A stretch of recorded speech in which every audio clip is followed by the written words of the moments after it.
কোরআনের পথে অবিচল থেকে আমার মরণ যেন হয়।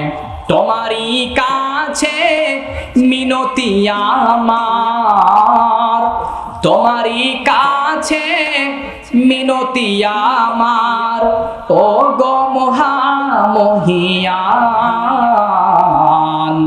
ইমানের পথে অবিচল থেকে আমার মরণ যেন হয়। বলেন আমিন। তাহলে আমাদের চোখ রাখতে হবে কোথায়? কোরআনে। আমরা কোরআন পড়তে চাই, কোরআন বুঝতে চাই। তাহলে ওই যে আল্লাহ পাক আমাদেরকে কি দিলেন? শ্রবণ শক্তি দিলেন এবং দৃষ্টি শক্তি দিলেন।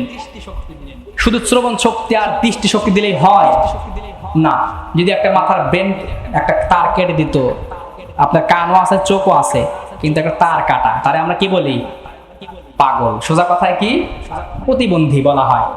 আল্লাহ পাক বলেন শুধু শ্রবণ শক্তি আর দৃষ্টি শক্তি দিয়ে ক্ষান্ত করা হয় নাই। ইন্না হাদাইনাহুস সাবিলা ইম্মা শাকিরা ওয়া ইম্মা কাফুরা।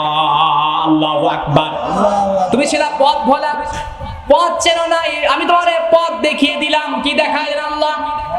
পথ দেখাইলাম। এই পথ কোন পথ? ইহদিনাস সিরাতাল মুস্তাকিম। আল্লাহু আকবার। এই পথ হচ্ছে সরল পথ, যেই সরল পথের দোয়া আমরা প্রত্যেক নামাজে সূরা ফাতিহার মধ্যে আমরা আল্লাহর কাছে চাই, আল্লাহ ওগো মালিক, তুমি আমাদেরকে সঠিক ও সরল পথ দেখান। আল্লাহ পাক বলে এই যে আমি তোমাদেরকে সঠিক ও সরল পথ দেখিয়ে দিলাম, তাহলে আমি পথ চিনি না, পথ জানি না।